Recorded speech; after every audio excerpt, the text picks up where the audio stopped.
Pinturas, tipos y usos. Vamos a empezar conociendo los componentes de una pintura.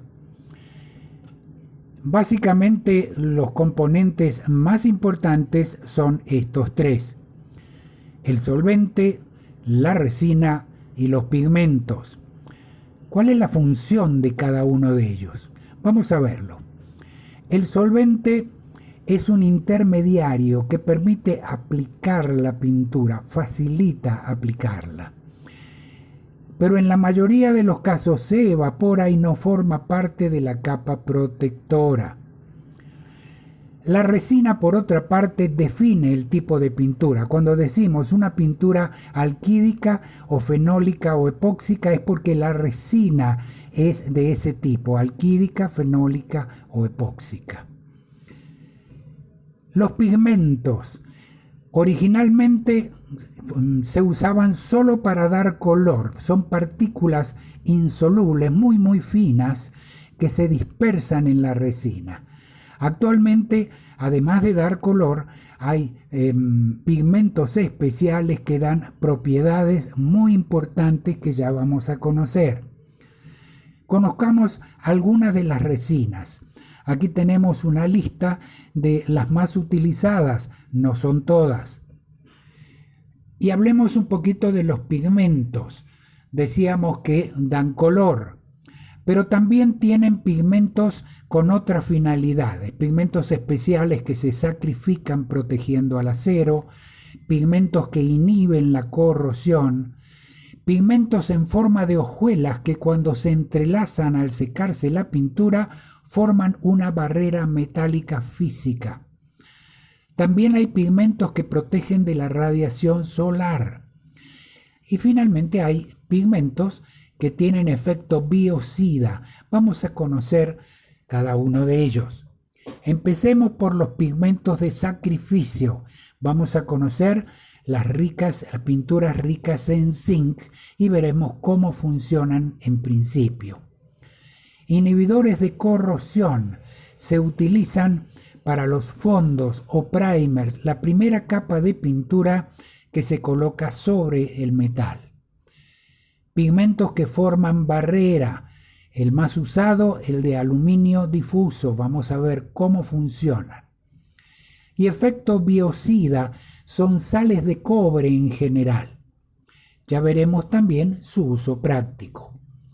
Las pinturas pueden tener otros componentes. Por ejemplo, las pinturas pueden tener agentes secantes para acortar el tiempo de endurecimiento, agentes opacantes. Por ejemplo, hay pinturas para paredes que tienen talco porque facilitan el tapar el color anterior y poder colocar un color diferente. Y también hay fungicidas y bactericidas para que la pintura en una pared no desarrolle ni hongos ni bacterias. Las primeras pinturas eran simplemente aceites vegetales que se usaban para cubrir madera, le daban cierto nivel de protección y brillo. Luego a esos aceites le empezaron a agregar polvos colorantes, como blanco, por ejemplo, y se convirtieron en los primeros pigmentos. El problema de estas pinturas a base de aceites es que el curado es muy lento, se secan al aire y tardan tiempo. Aquí tenemos un pigmento rojo que es a base de óxido de hierro. Y hablando de los pigmentos, vamos a conocer las cartas RAL. Las cartas RAL son cartas universalmente aplicadas por los grandes fabricantes de pinturas. Y son códigos que permiten identificar, por ejemplo, qué tipo de color lleva un tanque de ácido sulfúrico o un tanque de soda cáustica, etcétera, etcétera. Y nos permite, a la hora de adquirir una pintura de una marca o de otra, teniendo el código RAL, se puede saber el color exacto. Conozcamos uno de los tipos de pintura. Las pinturas alquídicas fueron de las primeras que se desarrollaron a partir de los aceites por modificaciones. comprenden dos grandes grupos de mucho uso: los esmaltes sintéticos, por ejemplo para pintar rejas de balcones o de estacionamientos, y por otro lado las pinturas industriales, pinturas especiales para pintar tuberías aéreas, tanques y muchas otras estructuras. Y aquí vamos a ver una ficha de un fabricante. No ponemos en ningún caso los nombres de los fabricantes, no hacemos publicidad comercial. Y aquí tenemos un esmalte sintético justamente para pintar acero. Y veamos las aplicaciones. Acá tenemos la reja de un estacionamiento. Aquí tenemos postes de la luz. Aquí se aplicó primero un fondo rojo anticorrosivo y luego se pintan de verde, un color ecológico porque confunde la estructura, lo mimetiza con el ambiente que la rodea. Vamos a conocer otro tipo de pinturas industriales muy importantes, que son las pinturas formadoras de barrera o barrier coatings en inglés. Básicamente se basan en los pigmentos. Son pigmentos en forma de hojuelas que cuando se seca la pintura se entrelazan, formando una pared física, una barrera que tiene propiedades interesantes. Primero, muy baja porosidad y segundo, un excelente acabado superficial. Las primeras que se utilizaron eran hojuelas de vidrio. Posteriormente, aluminio difuso, la más utilizada a nivel mundial. También en Europa sobre todo se ha usado mucho el óxido de hierro micáceo. Se llama así porque son láminas como la mica, muy finas. Y finalmente nacieron en varias fábricas, particularmente en Estados Unidos, hojuelas de acero inoxidable. Son de dos tipos: acero inoxidable 304 para ambientes normales y de acero inoxidable 316 para ambiente marino. Y aquí tenemos la ficha técnica de una pintura alquídica con pigmento de aluminio difuso. Fíjense que dice que difunde la luz, quiere decir no la refleja. Por eso, por difundir la luz se llama aluminio difuso. Y vamos a ver aplicaciones industriales. Aquí tenemos tuberías, se ven muy bien el acabado. Aquí tenemos tanques también, pero pueden tener un problema muy importante que vamos a conocer. Aquí se aplicó un fondo alquídico rojo con inhibidor de corrosión y un acabado alquídico de aluminio difuso.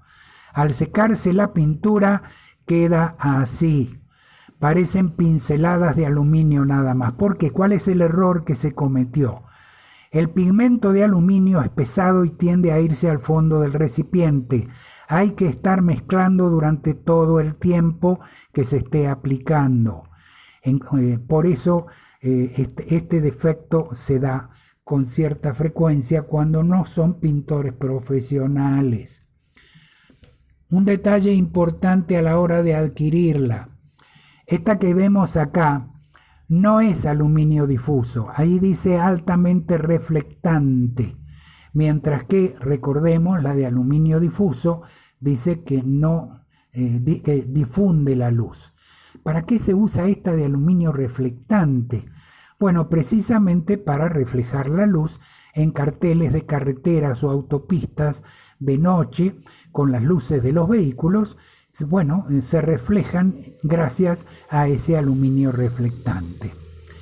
Otro detalle importante de las pinturas formadoras de barreras. Si tenemos con la pintura de resina alquídica con aluminio difuso, ya sabemos que lo usamos para tuberías, tanques, para equipos, etc. Pero también hay con resina de silicona, que resiste temperatura y se usa para chimeneas y superficies calientes como hornos, calderas, etc. Vamos a conocer los fondos anticorrosivos. Tradicionalmente el fondo anticorrosivo se vende de color rojo. Y originalmente se hacían de minio de plomo, hoy día prohibido por contaminación ambiental y por toxicidad. Hoy día son básicamente a base de cromato de zinc, pero todavía se suele hacer de color rojo porque la gente se acostumbró que el fondo rojo es el protector de la corrosión. Y aquí tenemos varios fabricantes ofreciendo el cromato de zinc como anticorrosivo. Vamos a las pinturas o fondos ricos en zinc. Primero entendamos cómo funcionan. Se usan mucho para el interior de tanques de almacenamiento de agua. Se aplica la capa de zinc sobre el acero. Como no hay pintura perfecta, puede haber un poro. ¿Qué es lo que ocurre en este caso? El agua penetra en el poro y tenemos dos metales, zinc y acero. Se va a formar una pila entre dos metales. Pero como el zinc es anódico, va a drenar corriente protegiendo al acero y se va a ir consumiendo. Claro, cuando se consuma todo el zinc ya no va a poder proteger. Por eso, para que dure, se le aplican encima pinturas de acabado. Si fallan esas pinturas, todavía queda el zinc, que no es un inhibidor, sino que le da protección catódica al acero. Y pinturas ricas en zinc hay de dos tipos. Las de tipo orgánica, se llama ricos en zinc orgánicos, que tienen como defecto principal que no resisten temperatura. De modo que se deben usar para equipos que no trabajan en caliente ni almacenan productos calientes. Por otro lado tenemos los ricos en zinc inorgánicos muy usados, que sí resisten temperatura, con una limitante. Espesor seco normalmente va de 2 a 4 mils y se recomienda no pasar de 4 mils porque la capa metálica se agrieta. Y vamos a ver una ficha técnica. Aquí tenemos un rico en zinc inorgánico, ideal como fondo para inmersión, y recomienda justamente 2,5 de espesor de la capa de zinc.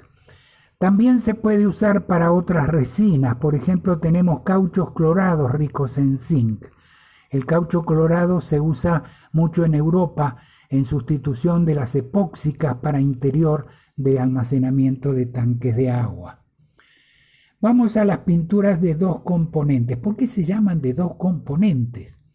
Bueno, por la razón siguiente. Primero, digamos que estas pinturas nacen a partir de la Segunda Guerra Mundial, aproximadamente en los años 50, y vienen por una serie de desarrollos de la química. Son resinas que se pueden endurecer rápidamente con un catalizador. Pero cuidado, si esas resinas se dejan en almacén mucho tiempo, van a endurecer solas. El catalizador simplemente acorta los tiempos. Por eso las resinas de dos componentes, las pinturas de dos componentes, deben tener un periodo crítico de uso. De lo contrario, se pierden en almacén. ¿Cuál es la característica más importante de estas resinas? Vamos a verlo. La resina es un monómero, son moléculas cortas. Se aplica la primera capa y empiezan a reaccionar entre sí, conectándose, formando una película. Antes de que terminen de curar, por eso las epóxicas tienen un tiempo de aplicación de las capas subsiguientes, se aplica la capa siguiente y esa capa comienza a conectarse, pero también se conectan con la capa anterior. Hemos logrado una mayor cohesión entre las capas de pintura, una mayor adherencia. Si la superficie metálica está bien preparada, la durabilidad es enorme. La resina epóxica puede trabajar con 3 catalizadores distintos a nivel comercial. Catalizador de amida, de amina o de fenólica. Vamos a ver algunas propiedades. Aquí tenemos la epoxi poliamida, que se caracteriza, es una de las más usadas, por una gran resistencia al ambiente. resisten muy bien los álcalis, pero no los ácidos. Las epoxiaminas muy utilizadas en inmersión, por ejemplo, interior de tanques, pero tienen un problema. Hay que trabajar con guantes protectores porque sensibilizan la piel, producen fuerte irritación. Y las epoxifenólicas, la última generación, las de más alto costo, pero de más alto rendimiento y mayor durabilidad. Las tres epóxicas que estamos describiendo aquí tienen un defecto. Es un defecto visual, no quiere decir que pierden propiedades protectoras. Van exudando, van soltando un polvillo blanco que vemos aquí, que se llama comercialmente tizamiento, porque se asemeja a la tiza que se usaba en las pizarras de los colegios. Vamos a ver una ficha de una epoxi, dos componentes, pero rica en zinc, o sea, tiene también la propiedad del pigmento que se usa como fondo. También a veces a las epóxicas se les adiciona la brea que viene del asfalto para darle mucho espesor y excelente resistencia a muchos ambientes. Por ejemplo, la brea epoxiamina y epoxipoliamida se usan mucho en este tipo de aplicación. Esta es una tubería para una represa que se iba a instalar en Centroamérica. Y aquí vemos uno de los inspectores controlando las propiedades. Fíjense el brillo intenso que tiene.